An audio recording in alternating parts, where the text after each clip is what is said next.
Good afternoon. Hi, good afternoon.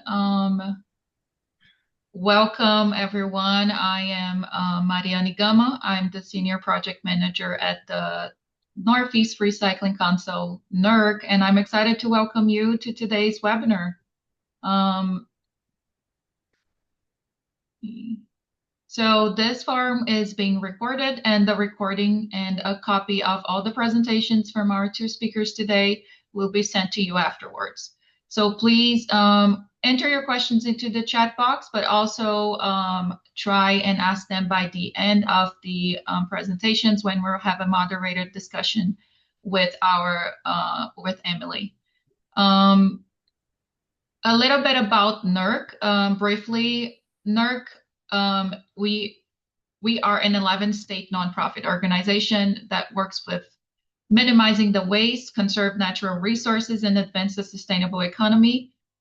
We do this in three ways, which is educational free webinars, just like this one. Here, you can find here on the screen a list of recent topics. Also, the second thing is a variety of resources such as reports on different recycled commodities and model legislation, and most recently, resources developed you can find here on the screen as well. And the third thing is that we facilitate cross-sector discussions through our committees and also our annual conference that next year will be in New Jersey, Princeton. So these are our current active committees, as you can see on the screen as well. For the agenda for today, we're going to have the introductions, followed by the presentations, and the speakers will convene for a discussion on also the solutions, and we will leave some time at the end for the Q&A and discussion part from all of you. Here are our speakers from today. We have Allison Cameron, we have Leah Kelleher, and we have our moderator, Emily Barker. I'll pass it along to you, Emily, so you can introduce our speakers and have the presentation. Thank you. Awesome. Thanks so much, Mariani, and welcome everybody. I was just seeing the list of participants come up, and it's very exciting to have such a great group on the line today. As Mariani said, my name is Emily Barker. I'm the Executive Director of Reuse Minnesota. As our name suggests, we are based in Minnesota. And our organization works to bring together folks in the reuse space across public, private, nonprofit, individuals, everybody who's interested in reuse. And so this topic that we're talking about today is something I'm actually personally passionate about. So I'm very excited to introduce our speakers. A colleague over at the Minnesota Pollution Control Agency, Allison Cameron, is an environmental specialist with the agency, and she leads policy and planning work to advance waste reduction, reuse, and circular systems through the Twin Cities metropolitan area. She manages cross-agency initiatives, translating statewide policies into county and city action, integrating procurement, permitting, grants, and community partnership. Allison currently supports implementation of the 2022-2042 Metropolitan Solid Waste Management Policy Plan, which you'll hear a lot more about today, and is supporting development of the state's Resource Management Report, with an emphasis on practical, scalable reuse strategies and measurable outcomes. Leah Kelleher is a regional planner with Massachusetts Department of Environmental Protection. Leah is a regional planner where she advances reuse initiatives guided by the state's Reduce and Reuse Action Plan. She also supports public education through Recycle Smart MA, equipping Bay Staters with information and tools to recycle right and prevent waste from the start, which we love to hear. Through all this work, Leah seeks to strengthen systems that normalize reuse and repair and make them accessible to everyone in Massachusetts, which, as I mentioned, is totally in line with what we do here at Reuse Minnesota. So I'm super excited to be moderating this conversation with these two lovely folks. As I mentioned, I come from a government background as well. Now I'm in the nonprofit world. And so when the forum committee, for those of you who have maybe never been on a forum event before, or maybe if you have, you may not realize that there's a group of us from across the country that meet to decide what the topics will be for these. And I personally am very proud of the state that I'm in now and the work that Minnesota is doing to lead the reuse conversation. And so as we got talking, we said, well, who else is doing this? And one of our other team members is from Massachusetts. And we thought, well, there's some really great planning that's going on from the policy side.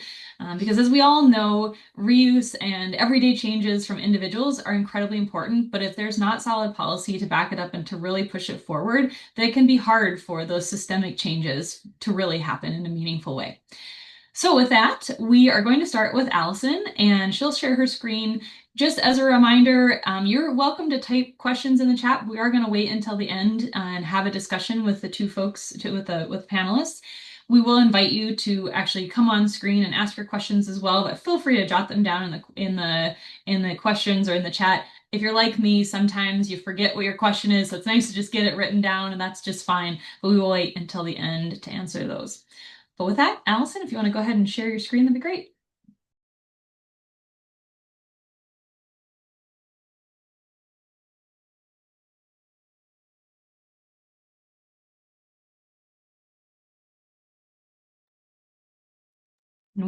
Okay, I was muted.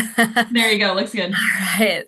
That is a lot better. Okay, great. Well, thank you for having me today. I'm really excited to talk about everything we have going on in Minnesota. I think, just like Emily, I'm just really excited to talk about the progress we've made, what's worked, what we're working toward. But I'm going to really focus on talking about how Minnesota is elevating reuse through policy, our state and county planning, and our strategic investments, and how all those pieces fit together to support statewide waste reduction goals. So before we dive into policy, I just want to ground us on why reuse matters. I'm sure I'm preaching to the choir with this group. So as you know, reuse sits at the intersection of environmental benefit, economic development, and community resilience. It reduces upstream impacts from manufacturing, minimizes disposal, and creates local jobs that can't be outsourced, as well as increasing access to durable, affordable goods. So when we talk about a circular economy, reuse is where most of that value is actually captured. This is why our policies elevate reuse, not as an optional activity, but as a core strategy toward meeting regional waste reduction and diversion goals. So first, I'm just going to walk through our waste hierarchy. So in the state of Minnesota, we follow this waste hierarchy. It's written into law, and it prioritizes material management methods based on environmental impact. Preventing waste first, reuse what already exists, and treat disposal as a last resort. Reduction and reuse are at the very top because they prevent waste before it's even created. Reuse is highest impact because it preserves that material value. And we avoid emissions associated with manufacturing and waste management. So everything we're talking about today fits into this framework. So the work is about moving more materials into those top tiers. Reuse aligns with the very top of this hierarchy, and our grant programs, Green Core projects, and policy strategies all reinforce the shift toward reduction and reuse. All right, well, let's get into this. So this diagram shows how waste policy authority flows through Minnesota's system. So at the very top, these are state laws. These are set by our elected officials, our House and our Senate. And so the state law sets overarching goals and grants the MPCA with quasi-rulemaking authority over the 7-county metro. So when I say quasi-rulemaking, I'm referring to the authority that the legislature gives the MPCA, especially in the metro area, to set standards through that Metro Solid Waste Management Policy Plan that our counties and facilities must follow. It's not a formal administrative rule, but it functions similarly in practice. So it creates enforceable requirements for planning, reporting, contracting, permitting, and even how counties structure their solid waste programs. The Metro Policy Plan operationalizes these statutes by setting standards, requirements, and strategies that counties must implement. So this is a 20-year outlook plan for solid waste planning in the regional area of our 7-county metro. So if you're not from the Midwest, it's the St. Paul, Minneapolis area. And so at the agency, we draft that metro policy plan. It's about a 2-year process with public comment. And once we finalize that, that trickles down to the counties. The counties are then tasked with translating the requirements that they find in the metro policy plan into their own county solid waste plans. And so these plans have actual budgets, programs, staffing overviews, and performance metrics. And so then that trickles down to the local level. The cities and institutions and facilities that are located in their counties are tasked then with turning those strategies and programs into day-to-day services, ordinances, codes, and operational systems.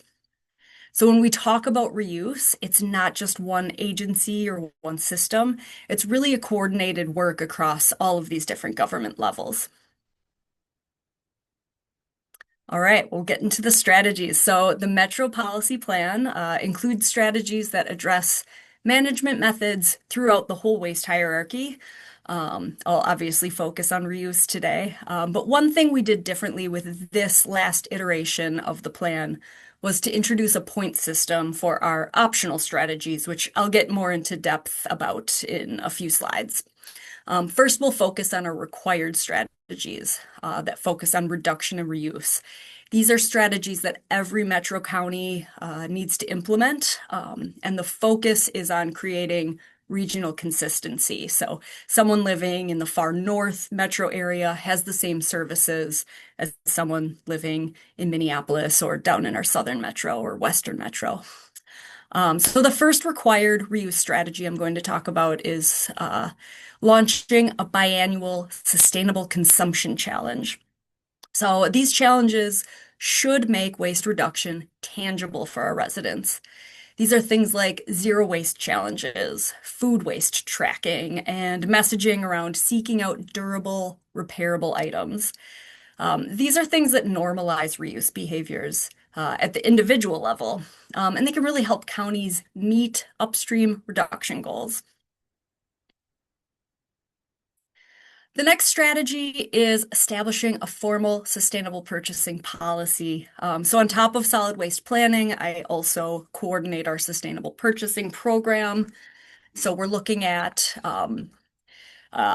institutional purchasing, and we're doing that at a state level. And some of our counties are, but maybe needed a little push to update this. So this ensures that our counties aren't just telling residents to be more mindful of their consumption, like with the challenges, but to also apply those ideas to their internal operations, purchasing durable goods, buying used or remanufactured items, eliminating unnecessary purchases, and reducing redundancy across their departments. So procurement is a major lever that holds the potential to reduce negative impacts associated with manufacturing and can also promote reuse. If we want a circular economy, government purchasing must support reuse and systems that rein in unchecked institutional purchasing. All right, so these next strategies are going to focus more directly on reuse. So this is a strategy that is really high impact with immediate measurable waste reduction. It requires our metro counties to actively fund transitions from single use to reusable food serviceware. They're required to offer grants or rebates to help institutions overcome the upfront cost and infrastructure barriers. These are things like dishwashers, storage, dish room modifications that they might need to implement a reusable system. It also supports and incentivizes schools, venues, and large institutions to shift away from disposables and start to normalize reuse. Directing funding toward reuse and repair is really essential. It's going to be a common theme throughout my whole presentation. This strategy addresses a long-standing resource gap.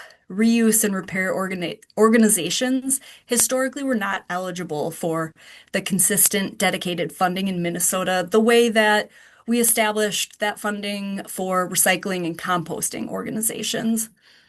So this required strategy ensures that counties directly support businesses, nonprofits, and community partners that expand reuse access by making grants available specifically for waste reduction, reuse, and repair.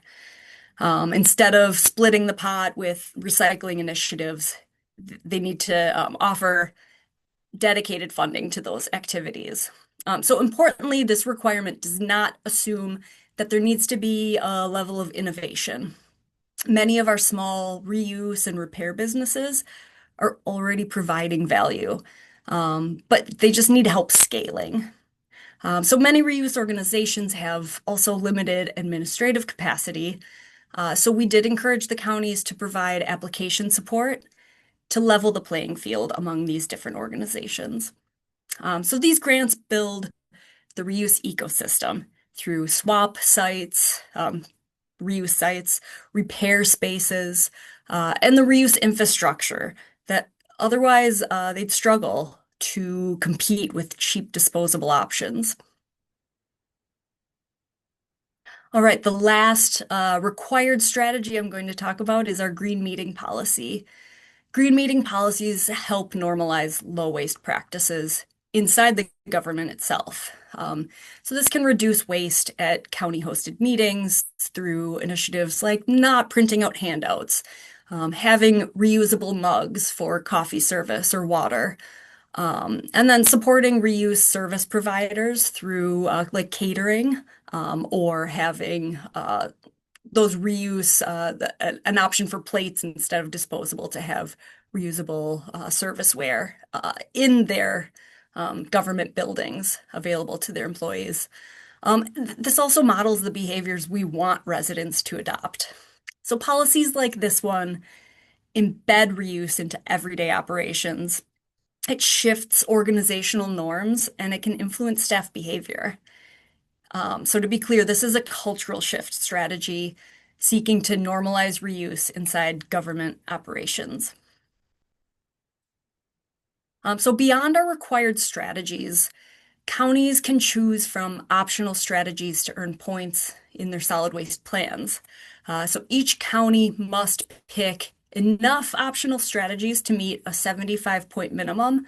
The points are awarded to strategies when we were writing the plan, they're based on where they fall within the waste hierarchy. So we awarded more points to reduction and reuse to incentivize counties to pick the most impactful strategies.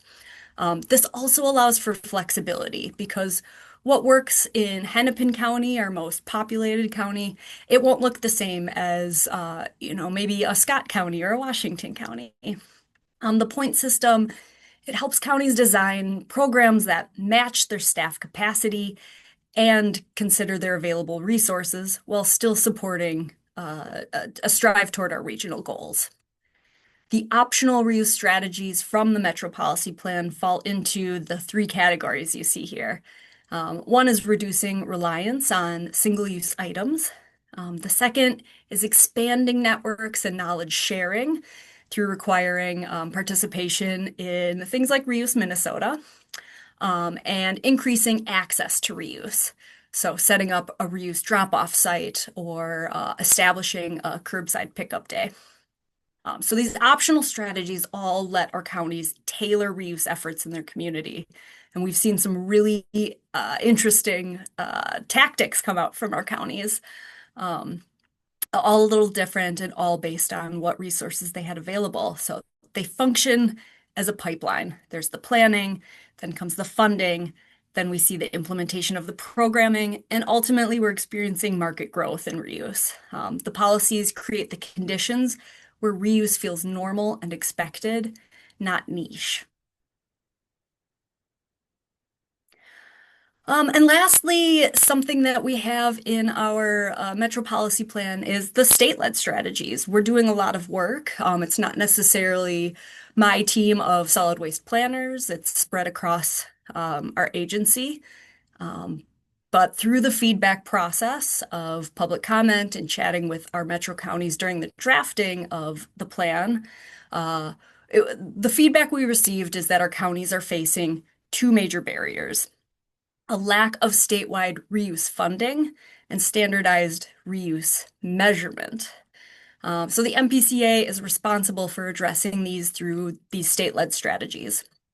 The first is developing standardized guidance for tracking reuse, building on the reuse data collected in our annual solid waste reports. Our counties need an apples to apples way to track reuse activities and the environmental benefits. Without standard measurement, we can't evaluate progress or really ensure that our programs receive appropriate credit. Right now, the data is inconsistent because there isn't guidance on how it should be collected and maybe how that should be translated to fit into our waste reduction goals and reporting. So the unfortunate reality is that then our counties aren't credited equally for the reuse work they're already doing. So we're working on addressing that. And then the second that we're making a lot of progress on is exploring financial strategies, including grants and loans to better support reuse infrastructure. Minnesota developed consistent funding sources for recycling and later composting, but reuse was out of scope and often didn't qualify for the grants and loans that we provide. So the MPCA is exploring other grants, loans, and potential ongoing revenue models to support reuse organizations statewide. So in the short term, we're expanding eligibility in existing programs to get money out faster while we work on long-term funding. So this is essential to growing the reuse marketplace and supporting small businesses and our nonprofits working in that space. It creates a foundation that our counties need to scale their own programs. The counties they can't achieve reuse objectives alone, and our work can ensure that reuse programs are recognized, measured, and financially supported statewide. All right, so I just wanted to take a little time to talk about our Green Corps program. Minnesota Green Corps is an AmeriCorps program coordinated by the MPCA that places members with local governments, nonprofits, educational institutions, as well as tribal nations to support environmentally focused projects across the state. The members serve full-time for 11 months, helping organizations build capacity in areas such as waste reduction, reuse, energy conservation, community engagement, and environmental education. So our Minnesota Green Corps members are deeply involved in reuse across the state, and their work shows how much impact a single person can have. Reuse is one of the strongest themes emerging from their work. In the past few years, members have hosted clothing swaps, built tool libraries, supported hospital reuse systems, improved county reuse operations, and organized fix-it clinics. Our current members are helping establish free stores, deconstruction partnerships, and new public reuse centers. So these projects demonstrate that communities are ready for reuse and that even small interventions can produce outsized impact. All right, all roads lead back to funding, whether it's county grants or state level financial strategy development. Minnesota funds reuse work through. Oop, I'm getting a little feedback. Does someone need to mute their mic? I'll check it here. One second. Thank you. So Minnesota funds reuse work through several grant programs, from waste reduction and reuse grants to built environment grants and Greater Minnesota support. The breadth of our grant portfolio shows how integrated reuse is becoming within state environmental funding. We are seeing extremely high demand for reuse funding. In 2025 alone, we received 27 applications requesting more than $4.75 million. We were able to award just over $1 million. Funded projects ranged from establishing reuse rooms to training repair workers, to launching reusable foodware systems, to manufacturing process changes that reduce waste. The level of interest shows how ready organizations are to scale reuse when resources are available. So even with limited funding, we saw huge impact projects emerge, which does raise the question. Imagine what we could accomplish if we had a stable statewide funding mechanism. So the waste reduction and reuse grants have been extremely high demand for our reuse funding in general. In 2025 alone, we received 27 applications. I feel like I just said this. Oh boy, sorry, my speaker notes changed. So we have usable grant or links on this slide that you can check out for our recent grantees to see some of the projects that were funded. But we just continue to have higher and higher demand for reuse funding. We have a lot of opportunities and a lot of funding needs for this. All right, so reuse isn't only about consumer goods, it's also about our built environment. It represents one of the largest material flows in Minnesota. Our sustainable built environment grants support deconstruction, salvage, building material reuse, even structural relocation. In 2024, we awarded just over $2 million across 8 projects, out of more than $3.2 million requested. So I think you're seeing a theme where we just can't keep up with the demand. But we were able to choose some really impactful projects for this that reduced embodied carbon, keep high value materials in circulation, and create green job pathways in emerging fields like deconstruction and building materials recovery. These are areas that industry isn't necessarily picking up the torch on training, so we have the ability to get that going, and maybe we'll see more industry involvement later on. And then Greater Minnesota. So while my work focuses primarily in the 7-county metro, reuse isn't just a metro issue. Communities across Greater Minnesota are equally engaged and increasingly seeking support to expand reuse systems. Demand for this funding as well is consistently strong statewide. In fiscal year 2025, for example, we awarded $1 million to 6 Greater Minnesota projects, supporting everything from new reuse facilities to mattress and building material reuse.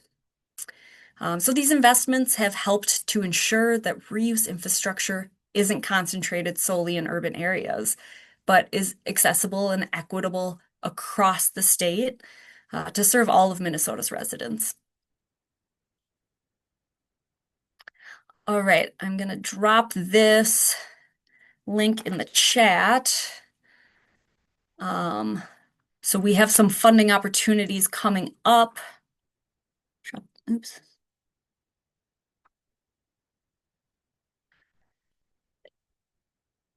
Okay, I'll do that after I'm done presenting. In early 2026, we expect another environmental assistant grant round with a focus on reuse. So if you are a reuse-focused business in Minnesota, keep an eye out for that. Or if you're looking for ideas in your own state and how to structure that, we welcome engagement on. Feel free to copy us. So then our environmental assistance loans, this is a really powerful tool that we have. This can be used to make any kind of upgrades. But in the reuse world, it can be used to purchase equipment like commercial dishwashers, repair and deconstruction machinery and tools, that sort of thing. And so these loans have no minimum amount. They go up to $600,000 and have a 7-year payback period. So these loans can be really powerful to bridge that gap for organizations that maybe need equipment to scale reuse systems, but don't have that upfront capital. I've been able to see those loans in action, and they really do make a huge difference for a small organization that might not have access to that otherwise. So to close, the big takeaway is that reuse isn't a niche strategy. It's central to how Minnesota strives to meet its waste reduction and climate goals. We're building a system where policy, planning, funding, and on-the-ground implementation reinforce each other. So I look forward to hearing Leah's presentation and having a chat afterwards. I will stop sharing my screen. Let Leah take over. Thank you, Allison. That was really great to hear. It's always just very exciting to get the details and hear all the wonderful things that are happening. Lots of little hand clapping there, and there are many questions you can start reading through and start formulating some answers, but we'll hold the responses until the end. And Leah, if you want to go ahead and get your slides up, we'll get you started. Absolutely. Can everybody see these all right? Looks good. Perfect. Thanks so much, Emily and Allison. That was such a great presentation. It's so interesting to hear the similarities and differences between our states. And I definitely want to learn more about the Green Corps because that work sounds really cool. I'm Leah Kelleher. I'm with our Mass Department of Environmental Protection. I'm going to walk through some of the reuse work that we're doing here in Mass. Lots of exciting stuff to share. But first, I wanted to give a little snapshot of who we are as a state, because some of you might not be as familiar with Mass. We're a pretty small state in New England. We have a population of about 7.1 million people. We've got a lot of people living on the eastern half of our state.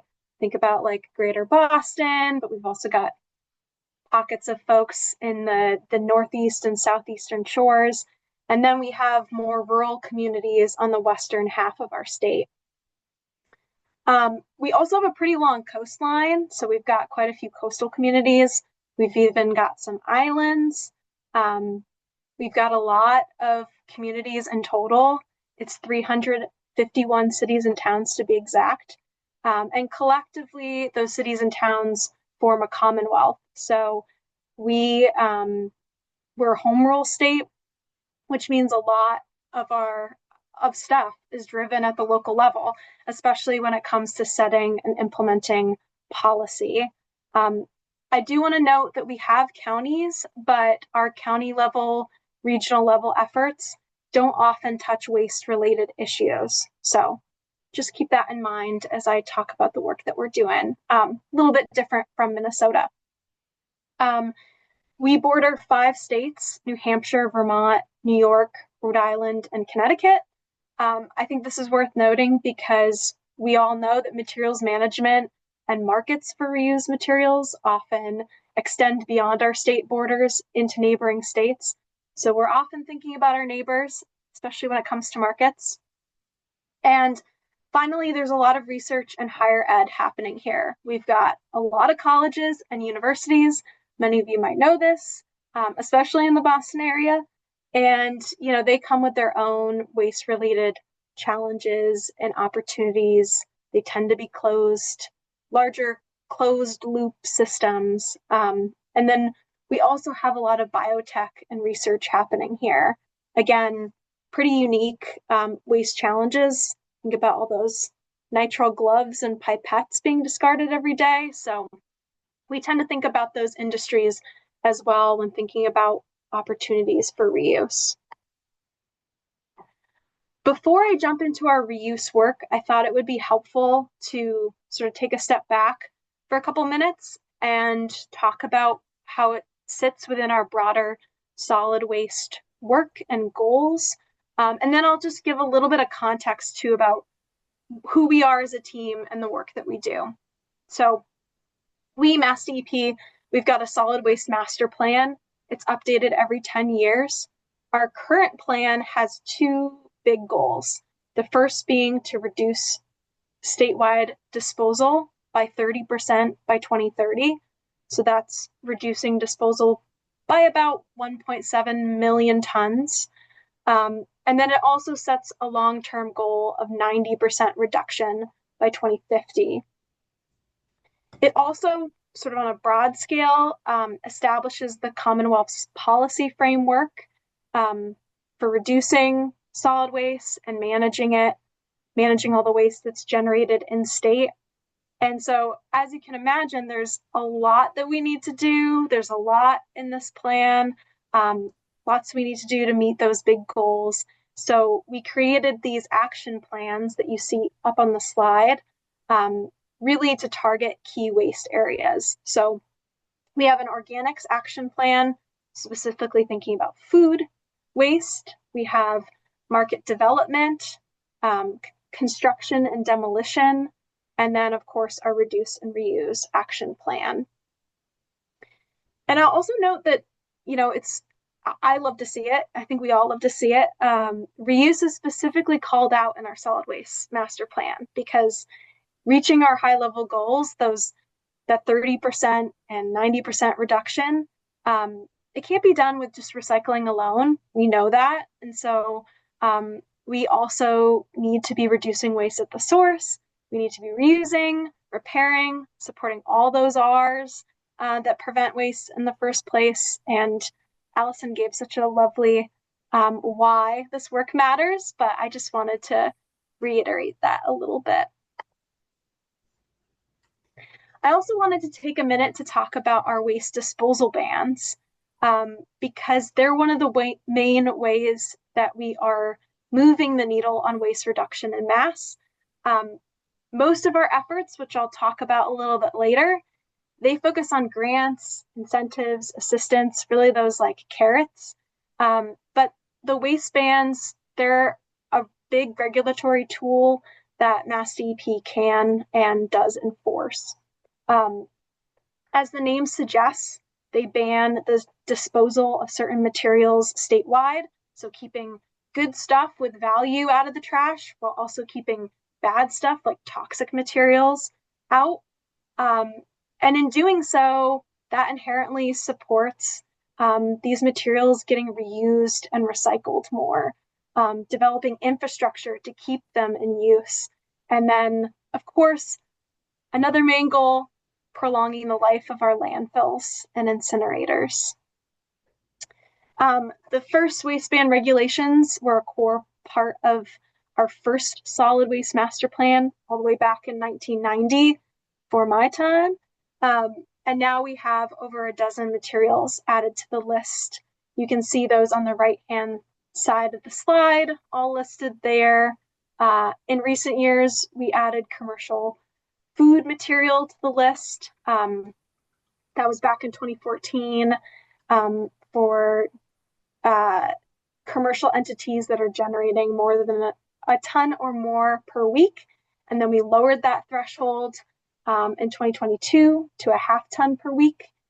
And then finally, we've added mattresses and textiles also in 2022, which has been really exciting because we've been since seeing growing textile repair and reuse efforts throughout the state. And we've even seen some small scale mattress reuse, which is super cool. Our solid waste work is divided into two teams. We have our municipal waste reduction branch, which I'm a part of, and then we've got our sister branch, the commercial branch. Within our municipal branch, we support cities and towns. We do that through grants and financial incentives, technical assistance, education and outreach, and building networks between folks who are doing reuse work en masse. And then, of course, we also work really closely with our commercial branch. They support businesses and institutions. They also work on market development. And, this collaboration is really important because we recognize that businesses and institutions are really key players in building a robust reuse ecosystem here in Mass. So we continue to collaborate with our sister branch. And then within our municipal branch, we have our little reduce and reuse team. Here we are. I think both Janice and Kathy are on the call with us today, so you might hear from them a little bit later. Kathy Mirza is our branch chief for our municipal waste reduction branch. Janice Perret leads education and outreach. And then, of course, there's me over here with some outdated glasses that I've since changed. Old photo. Okay, so back to our Reduce and Reuse Action Plan. I'm going to give a little bit of a preview of it, but you can find it on our website if you want to give it a deeper look and dig into the details. They'll be sharing these slides so you can access that hyperlink that's up there. I'll try to drop it in the chat too. So the plan is several years old now. Actually, this December marks 4 years since it was published. And it was really a product of stakeholder engagement. So we started to assemble a Reduce and Reuse working group back in 2020. That working group has since grown, but it has folks from across different sectors, cities and towns, reuse orgs and outlets, other government entities, academic institutions, a whole wide variety. And so this group met through a series of meetings in 2020 and 2021. Over 400 people participated. And really the goal was to come up with the framework and content of the action plan. So those conversations really shaped what eventually became our action plan, which was released in December 2021. And this plan continues to guide our reuse work.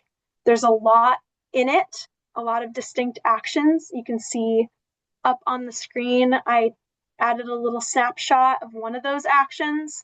But again, if you want to dig into the details, you can go check it out on our website. Part of those conversations with stakeholders, we're talking about barriers and strategies to implementing reuse en masse. And again, those came up in those early conversations. And so Mass DEP staff collected what we heard and we organized it and translated it into these big buckets. I'm not going to go through all of them one by one. I'm sure that there's a lot of similarities for the challenges and strategies on this page with what's happening in Minnesota. But I did just want to show you them and acknowledge that there's a lot to work on and there's a lot in our toolbox to try and tackle these things, like grants, workforce development, technical assistance. I'll get into some of these in the next couple slides. The action plan also calls out several priority materials, and these are all priorities for reuse. Can I add these little arrows? So the way we've approached rolling out the plan is to focus on 1 or 2 of these material streams at a time. It's a lot here to get our hands around, so we've been taking it sort of piece by piece. So far, we focused on single-use packaging, building materials, and textiles and clothing. And I should note too that part of why these are priority materials is that there's a lot of opportunity to reuse them. They've got a lot of value. Some of them are waistband materials, like I mentioned before. So there's some overlap there and just a lot of room to grow. Now I'm going to walk through some of the tools in our toolbox and really give you some highlights of them, starting with our grant programs. So we've got a whole menu of grant programs that support reuse and repair. The first 2 grants that you see up on the slide are managed by our municipal branch. We have a Reduce, Reuse, Repair microgrant program. Those are small awards between $3,000 and $10,000. They're for short-term waste prevention projects, so food donation and rescue, reuse events or repair events, deconstruction pilots. A lot of room for innovation. We're pretty open. We have guidelines, but there's a lot of different things that folks can apply for. And they're pretty much open to any entity. So local govs, nonprofits, businesses are all eligible to apply. And throughout all of these grant programs, much like Minnesota, we're we're seeing a lot of demand for reuse funding. And in our microgrant program specifically, this past year, we got 92 grant applications. We ended up awarding 24 of those projects. That equated to $162,000. And again, they range from things like food rescue to furniture repair to deconstruction, a whole variety. So there's a lot of innovative stuff in the works across our state. Definitely stay tuned for some case studies. We already have some up on our website, so just a lot of innovative stuff happening there. We also have our larger Sustainable Materials Recovery Program. We call it SMRP for short because it's a mouthful. And that program specifically supports cities and towns. Within it, we have our Recycling Dividends program, where municipalities earn grant funds for implementing waste reduction best practices. There's actually a whole section in there for reuse activities, like having a swap shop at their transfer station or using reusables in schools. And it's a point system. So municipalities, they earn points for those best practices that they're doing. Those points equate to a dollar value, and then they can spend those grant dollars on more reuse and waste reduction in their community.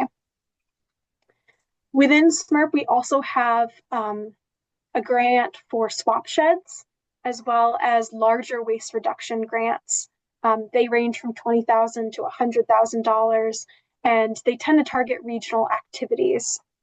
So regional reuse centers, initiatives to reduce single-use packaging, often collectives of cities and towns working toward common goals.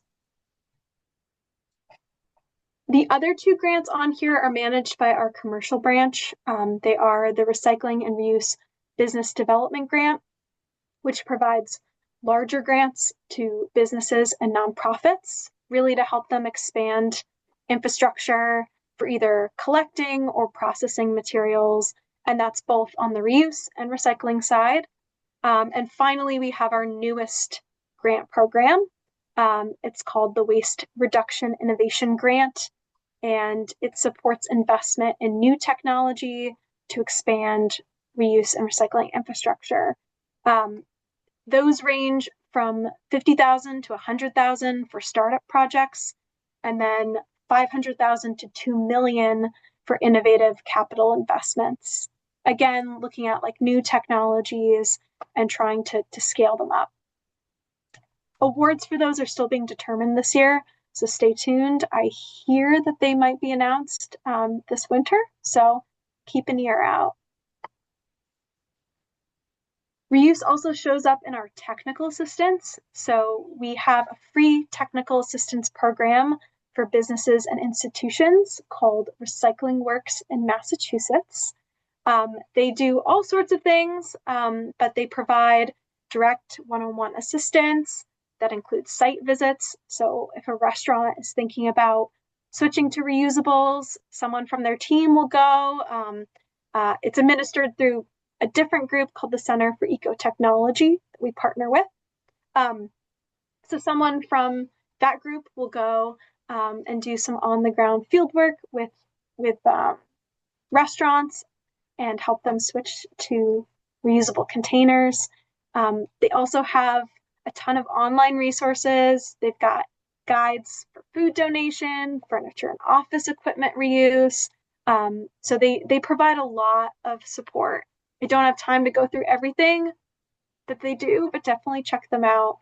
I'll try to drop a link in the chat.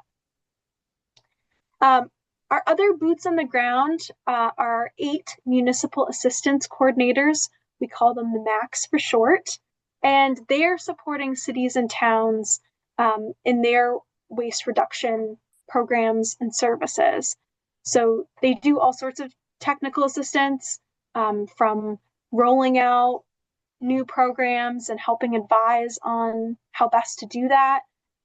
They connect municipalities to grant opportunities that we offer as a state. And then they also help them with contracts and regulations, thinking through what's working with their recycling and reuse programs, what's not. So a ton of good stuff happening there.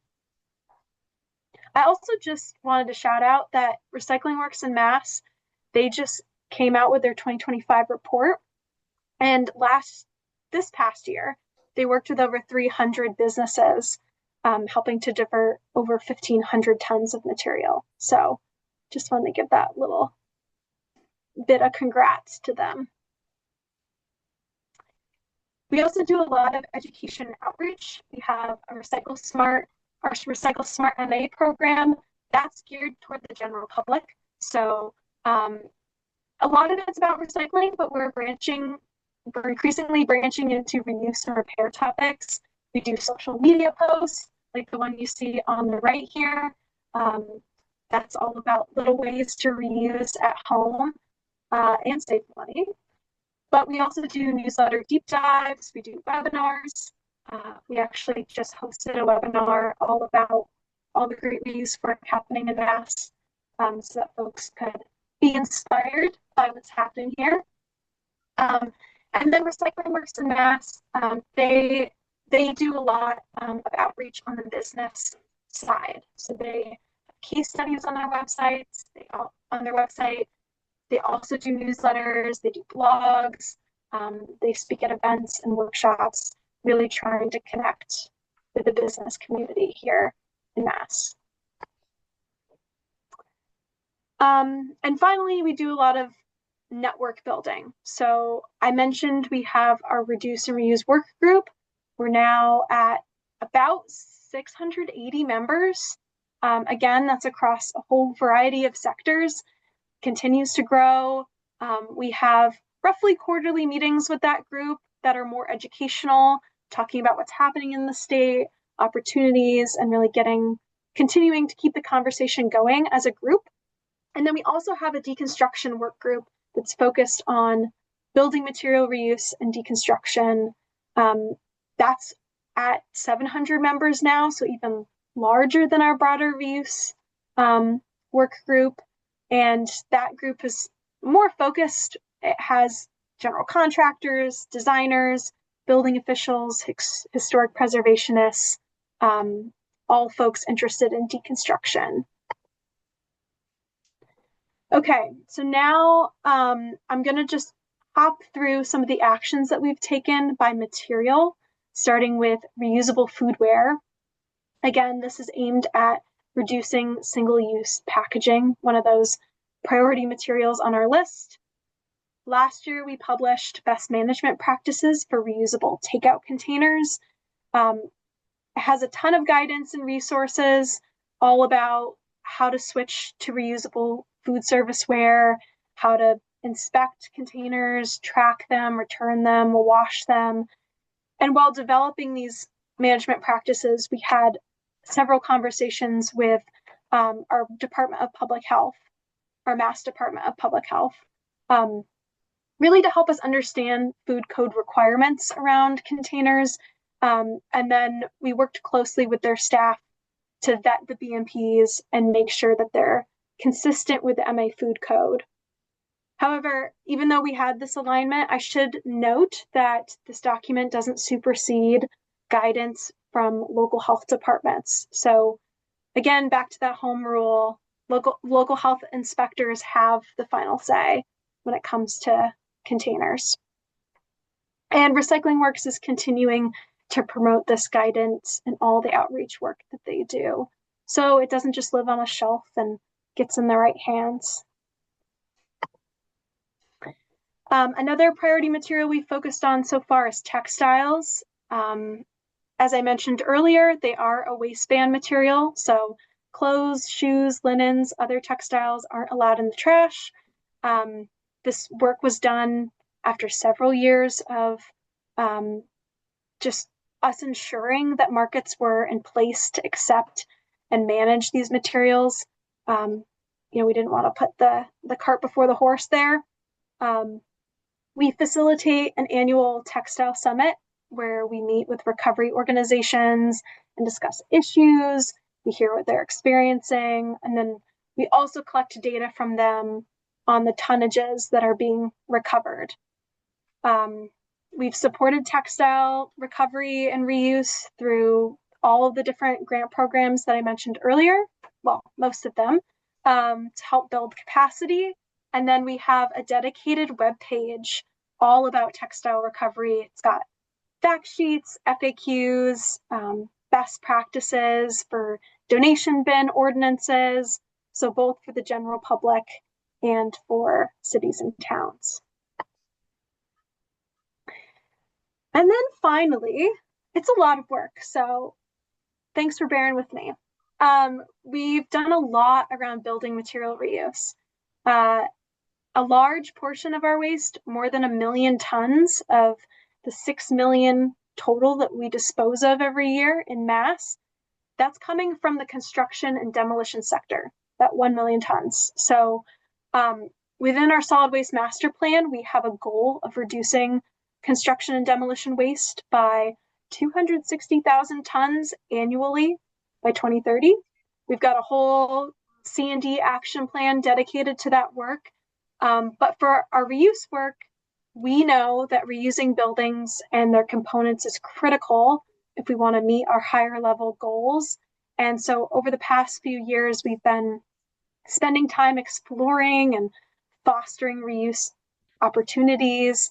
As I mentioned earlier, we've got our deconstruction work group that's come together 7 times.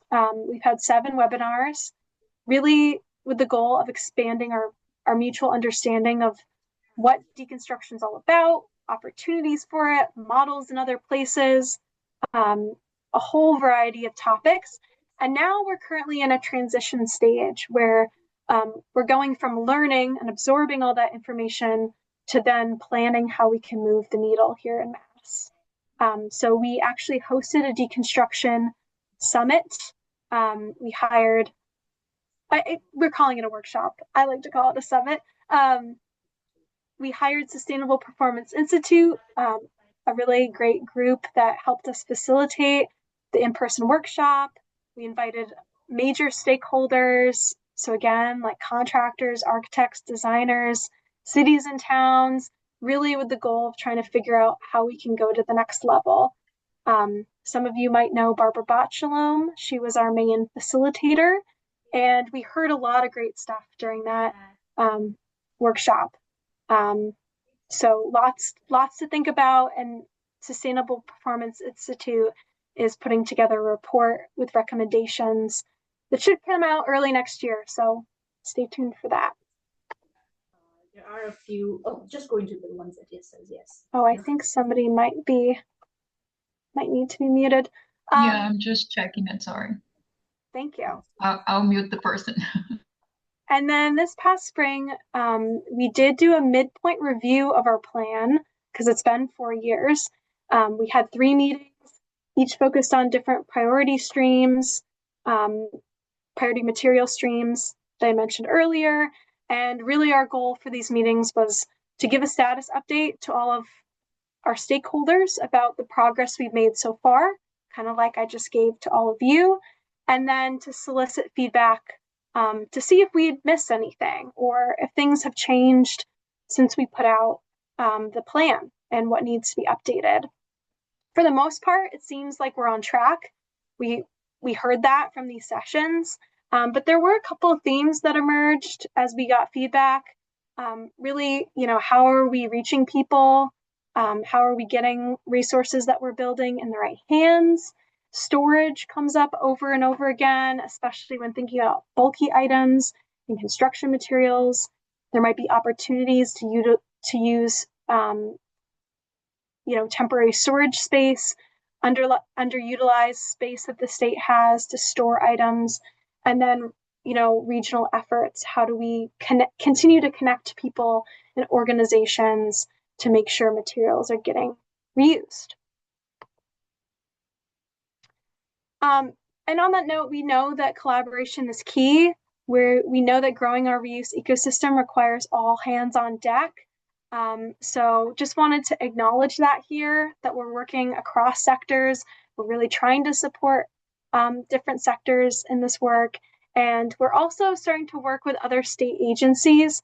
I have some of them listed here, and we can talk more about them if you want more clarity. But we're starting to meet with them more regularly where our work overlaps. And finally, we've got other priority materials that we're starting to look at. There's my arrows. Those include household durable goods like furniture, fixtures, but also on the business and institutional side, office furniture, equipment. We're starting to dig into that this coming year. Electronics is also on the list. We'll probably not dig into that until late 2026, possibly early 2027. So lots to do. All right, and there's our contact information if you want to connect with us. We're happy to chat with you. Stop sharing. Thank you, Leah. That was wonderful. I really appreciate hearing another state perspective. I think it's really fantastic to see all those details and wonderful programs. I just want to put a note out there, and this is something we discussed in a prep call. Leah pointed to it or alluded, kind of mentioned some of it. As you can see, the two states are very similar in a lot of ways and also very different. I was looking up the population density of Massachusetts versus Minnesota because obviously they're quite different in size. Minnesota is about 72 square or feet, square me to people per square mile. Massachusetts is over 900. And so they're very different in population density. The Boston metro area has about 5 million people. The Twin Cities has about 3.5. So even our metro areas are, both kind of similar size, but still quite a bit larger in Boston. And so the reason I say that is I've looked a little bit through the list of participants, kind of who's on the call. It seems like there are a number of government folks. I want to say that because I want to make sure we have the conversation with a lot of hope. I don't know about you all, but I listen to this and I say, wow, this is amazing. There is something for everyone, whether you're in a state that's small or large, predominantly rural or larger metro areas. I know the political landscape can be tricky. That was mentioned in a few comments and questions. So it certainly can be vary from state to state. But the thing I love most about reuse is there's ways to come at it from economic development, from environmental. You don't have to, like if your state's not one that's receptive to the environmental message, maybe you come at it from the job creation because reuse jobs are inherently local. And that is wonderful. And so I love all the little examples here. While we are primarily talking about it from the environmental first perspective in this conversation, there are so many options. And I love, Leah, that you kind of ended on that. Here's the other departments we're talking to because that is so important in these reuse conversations and making them truly embedded in our communities and our states. So on that note, one question I wanted to start with, because it came up a couple of times, and either or both of you can answer this, and that is, how, if at all, I guess is the way to start, how do you see extended producer responsibility laws complementing, inhibiting, whatever, going alongside reuse policies? Either of you want to take that question? I can You want to start. Right. Oh, yeah, I can start just because we don't have as much to say from Mass. We don't have an extended producer responsibility yet. We are having conversations about that currently. There was a whole commission created to have those conversations. So you're welcome to go to our website. There's a web page, see if I can find it, all about it. But it's definitely something that's in discussion. We just don't have any EPR yet. Yeah, Allison, if you want to chime in. Yeah, in our last legislative session, we were able to pass our EPR for packaging. So I'll drop in a link to that. It is really comprehensive and really forward-thinking.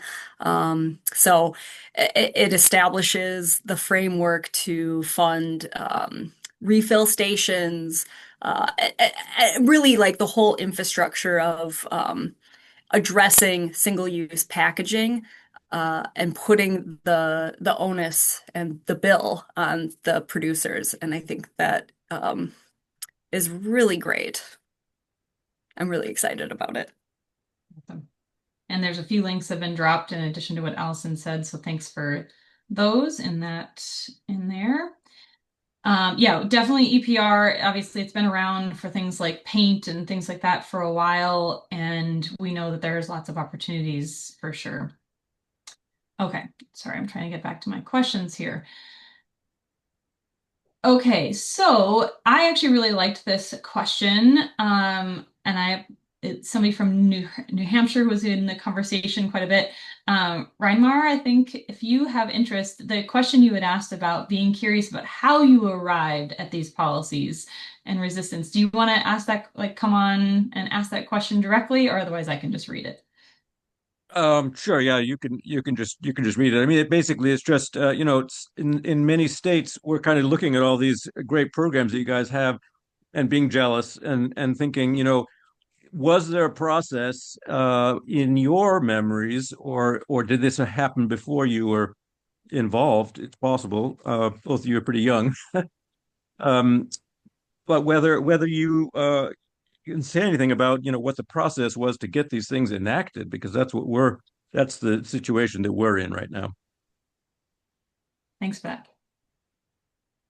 Do either of you want to speak to that and the kind of the joys of legislative or hierarchical? As we all know, let's be honest, government is full of hierarchy. There's always somebody above you to make a decision. Yeah, I mean, government can be a great resource or, a hindrance at any of those levels. We have some really forward-thinking legislatures and county boards, and we also have some not so forward-thinking ones that really put the brakes on things. So, sometimes it's just about knowing when to strike while the iron's hot. So, for example, when our EPR for packaging law passed, we had a trifecta, a DFL governor, Senate, and House. So it was easier to pass some things. But we also have really dedicated leadership that really see the value in reuse. So that makes it easy from like an agency institutional perspective. And I'll just add to, in terms of mass, as I mentioned during my presentation, we got a lot of engagement and got a lot of feedback about our plans, which I think also, just adds a lot of strength to them. And that's both for our higher level solid waste master plan, but then also our reduce and reuse action plan. So I think part of the purpose of those meetings and really engaging the folks working in this space is to hear about what those challenges are, to make them feel heard, and really like weave that into our plan. So we're continuing to do that as we reevaluate. And I see Kathy's got her hand up, and she's been around longer than me. I've only been with DEP for a year and a half, well, almost 2 years. So I'll turn it to her. You're doing great, Leah. And hi, I'm Kathy Mirza from Mass DEP. I just thought I would add to what Leah was saying, because we both have the benefit actually of our predecessors before us that really had the vision about this. And so several folks from our team at Mass DEP years back had felt really strongly that as important as recycling is in the equation, it's only going to take us so far. And we've got real disposal capacity constraints in Massachusetts. And we could see that our rate of recycling has been pretty plateaued for a while, even with all our commitment of resources to that. And so taking that into account, coupled with the frugality of the Northeast, and maybe it's not just the Northeast, but we don't like, the whole, we don't want to waste stuff. And also an increased understanding over time of the greenhouse gas emissions from all of our consumption, and knowing that the higher we can get in terms of that value of the material, the higher value use will benefit all of us. And so it's really kind of making the case and taking steps. And as Leah mentioned, those stakeholder sessions that were happened before either she or I were here on board were very instrumental, because people really came out very eager to share and do something here. We've really seen an embrace of reuse. It's something that most people kind of get the practicality of it. Like, this makes sense. We don't want to waste it, and we can do better. So that has really driven it, and that continued demand for grants, as you mentioned in Minnesota, the tremendous demand you've had for those resources, and we've seen the same thing in Massachusetts, and that speaks volumes to senior staff and above that really can say, hey, this is worth putting some resources to. Thanks. Thanks, Kathy. I have Kathy, a really, another really quick star member. follow-up question, if I could. Do We, you mind if I? you know, we Oh, go actually ahead. we have quite a few questions, so I'm Yeah, hoping that sorry. we got about 20 minutes, but I wanted to just call out Kathy as a member of our planning team. She's one of our other stars on the fun group that we have together. I did want to also just put a link in the comments. So a few years ago, Reuse Minnesota had funding to do a measurement study of the statewide impacts of reuse. And I put that out there because, as I mentioned, we recognize that the environmental message is not going to work for all of you. In fact, for some of you, it might have the opposite effect. It might actually be somewhat of a detriment to start with that, unfortunately. But if we're being honest, sometimes the job piece, the social impact, those are going to be much stronger. And so our impact report was specific to Minnesota, but I did want to put it out there because it might be an inspiration, like a place to start thinking like, well, what if we could actually tell the story of how reuse impacts the economics of our state? And maybe that is, you have, like in Minnesota, we have the Department of Economic and Employment, or Employment and Economic Development, DEED, and they focus on jobs. And maybe you have a similar entity in your state that might be somewhere to start instead, or not instead, or in addition to, that might be a more amenable to these types of policies. I'm going to go back actually way up toward the beginning. Allison, when you were presenting, talking about measuring the reuse strategies within the policy plan, somebody asked, has Minnesota measured the percentage diversion that each reuse strategy would accomplish moving towards zero waste? So I recognize you may not have exact numbers, but was there kind of the numbers associated with the points value or the diversion strategies that were prioritized? Yeah, because we don't have that measurement system in place, no, we weren't able to do that. The way that we get reuse reported in is based on how we're also reporting in on recycling and waste. So it's weight-based, which we've been hemming and hawing about for years because, as you know, in the recycling world, a ton of aluminum is much more impactful than a ton of glass. So that same logic applies to reuse as well. So hoping we can really come together and come up with some better approaches for measuring that. We have a joint partnership between some of our counties that are funding a report right now that should be out in the spring. That gets a little bit closer at measuring reuse, but we're just not quite there yet. I will mention in our impact report, we did find, and this is probably an obvious thing, that things like repair have significantly higher benefit than some other reuse things, and that's largely because of there's very little input that's required, and people are usually keeping the same thing they're having repaired, and then same thing for the job side. But that's not quite exactly. That's not the overlap between what we were measuring and what the state has is the measure, or the actions aren't the same, but there are some things where you could glean little bits. Really quick, just while you're off, or while we're on that, somebody also asked about the inclusion of the single-use fee in the point system over reusable discounts. And in your experience or research, has a fee been shown to be more effective? So I don't know if you wanted to just speak to that approach.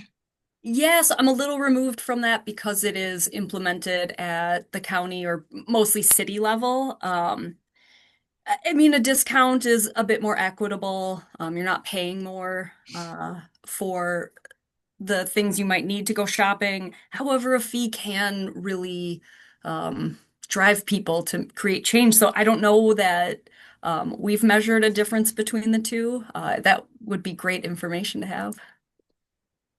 I'm I'm actually going to look because Madeline Chochi, who used to work for the state of Minnesota on reuse, and I wrote a white paper on this issue probably about 10 years ago now.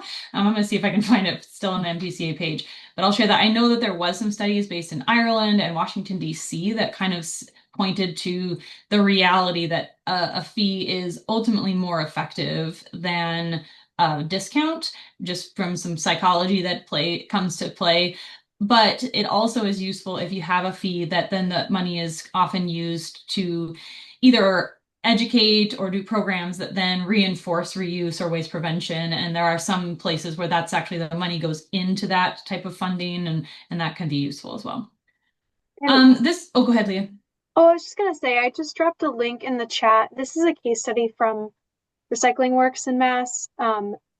Boston University here they have a reusable program for their college campus, and they actually do a $2.50 fee on single-use containers specifically. And then I want to say that they also have a fee on reusables if they don't get returned. So just wanted to share that because that might be it's a smaller case study, but a good snapshot at how they've navigated the fee versus incentive structure. Thanks, Ian. This next question is actually for you.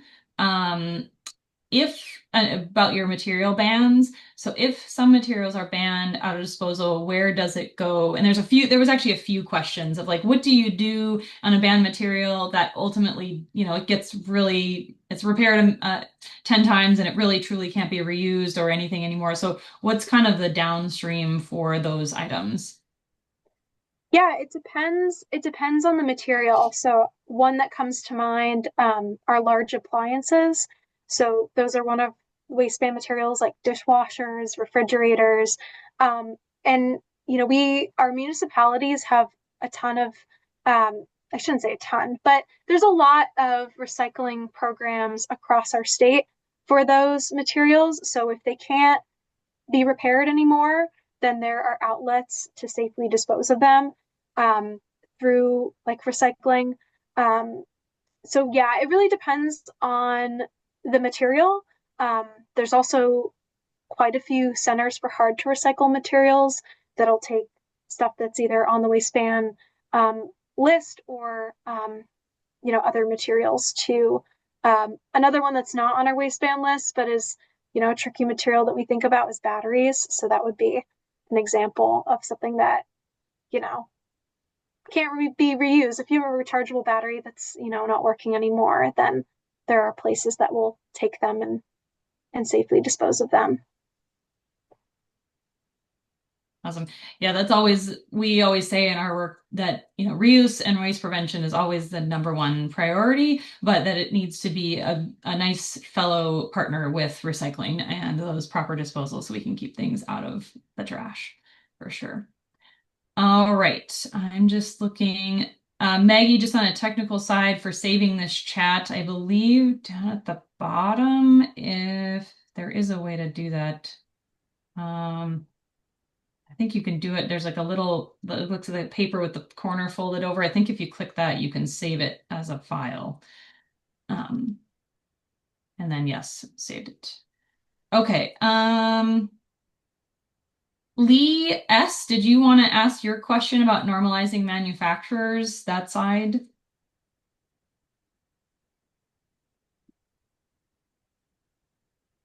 Maybe they're not on. All right, I will just ask this question. And I think we can maybe think about this from the topic of this conversation, which is about the policy side. So how do we normalize manufacturers to be more responsible for reuse, recycle, disposal? So how do we basically work on the manufacturing side? So that's kind of the EPR side, but are there other strategies that you can think of maybe through some of these programs that help with that? Yeah, I think we usually, as an agency, approach things from the carrot and stick kind of method. Try to incentivize first and then come up with the laws when we're not making the progress to require those changes. And from my vantage point, I feel like the requirements, the stick is just really what is most effective. Yeah, and I'll also just add, we'll see what happens in terms of the grants that are awarded for this round, but our innovation grant that I mentioned is really trying to, scale up some really innovative approaches to help support the expansion of reuse and recycling markets here in Mass. So really trying to figure out better processing for materials, better, management of it. So more to come on that. It'll be interesting to see what comes out of that, and where it goes here in Mass. Talitha, you have your hand raised. Would you like to go ahead and ask your question? Yeah, thank you. I'm just calling or raising my hand to ask about the chat. Sorry to bug you guys about this, but I had to transfer from my phone to my computer and the chat doesn't save all the way back. I'm just wondering if it might be possible to just send the text file to your registration list. Yeah, I think Mariani maybe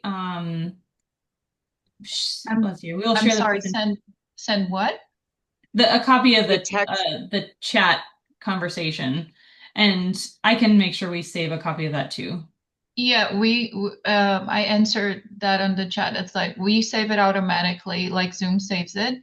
And one thing that we can do is add it as a link to our website for the resources afterwards, like that goes together with the presentations and the recordings of the session.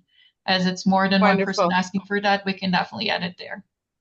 Wonderful. Thank you so much. Yeah, Appreciate it. No problem. There is a treasure trove of info in the chat, and Yeah, Kathy's yeah. answering a few questions that were more just on the kind of basic clarification type things in there. So there's a few answers in there. Let me just see here. I wanted to go back.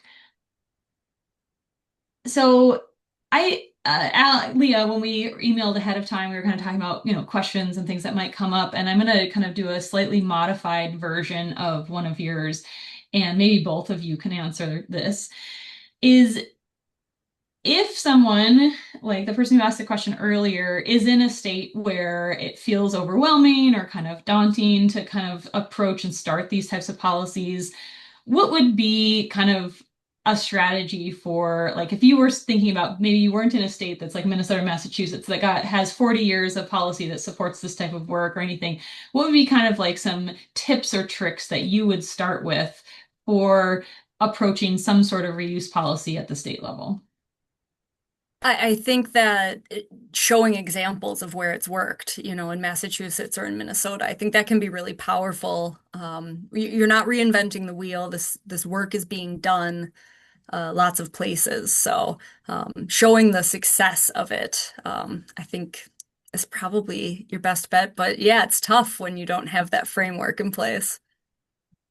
Yeah, and I'll also add taking it piece by piece, the way we've approached it is focusing on specific materials at a time and figuring out, okay, what are the levers that we can pull? How can we move the needle for that specific material? But I think that can also be said at different levels, whether it's at the local level, trying to get, a ban passed on single-use plastics in your community, talking to your city council, all the way up to the state level.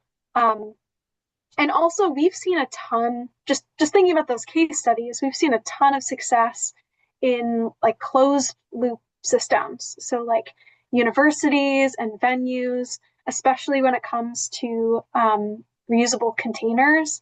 So they, while they come with their own challenges, they can be a great place to start because it's a more contained system. It's a little bit easier to do education and outreach and manage a program.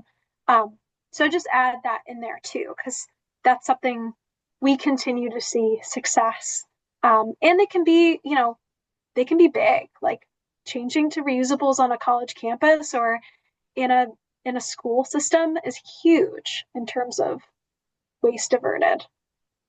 I am seeing a question about Wisconsin, so I'll just fill in quick since it's on the same topic. I'm originally from Wisconsin, and I will say that In northern Wisconsin, the only reuse store, the only like non-packaging store closed. My sister lives down in Milwaukee. She has to drive all the way to Madison for a package-free store now. Um, if state grants existed for things like that, there might still be a store in Milwaukee or in northern Wisconsin. So that funding, I think, is the real key to really supporting getting over some of those difficult times and barriers that those businesses face. I want to say the other great way is to continue to connect with other people, one-on-one and get and build your network. I'm going to put in a plug right now. On this Friday, we have our next virtual speed networking. So this is something Reuse Minnesota has hosted now for a couple of years, and it's a way that we bring people together across the reuse sector to help build those networks and those support systems across the country. We've occasionally had people join from outside the US. Anyone is welcome. It is this Friday at noon Central Time, so that I just dropped the link in the chat there. But I do want to mention, I see like Cami from Washington and a number of other people on this very call who are every day working in this. So if you feel like there's nothing going on in your state, I promise there's at least one person somewhere in your state who is working on this and advocating for reuse. That is one thing I love most about my job, is I am daily inspired by all of that. I wanted to answer one quick question, then I'm going to hand it back over to Mariani. Somebody was just asking from New England, how do you work with private waste disposal companies on this? I wanted to highlight one example here in Minnesota, and that is the city of Bloomington did a pilot for bulky collection of reusable things like furniture, where the city had they have a curbside collection. It's an organized city for recycling and now trash, but they have a contract with a local nonprofit that does building material reuse mostly, but then they were also doing this bulky collection and picking up larger items that could either be slightly repaired or resold as is, working with other nonprofits can take that. So if anyone's interested, the city of Bloomington, Minnesota is got that program right now. But I do think that there is opportunity to work with private businesses in this. I think sometimes when it comes to waste disposal, there is this feeling in the waste hauling sector that we're stepping on toes and we're stealing their business. When you don't create as much trash, we're taking away the business. But I promise, for innovative folks and folks who are willing to expand the idea about what waste disposal looks like, materials management, as Allison said early on, there are opportunities, including ones to make money across the reuse world. So on that note, because we are coming to an end, I want to bring back Mariani so she can do a final wrap up. But please, everybody, join me in thanking Allison and Leah. This was such a fantastic session. As has been put in the notes, there will be links in all of this. Everybody who registered will get a notification about the recording and all of that. But thank you so much for this wonderful discussion and helping advance reuse in our state policy level. Mariani. Thank you. Thank you so much, Emily and Leah and Allison, for coming to our forum to be our speakers. Thank you everyone for joining. As Emily said, the link will be shared with all the attendees over email, as well as you do have a quick survey. It will pop up in your screen. Please do your best to answer that survey. You can also add future topics for webinars that you'd be interested in. And I did put on the chat a link for our website where you can find previous forums that we did with the recordings there as well.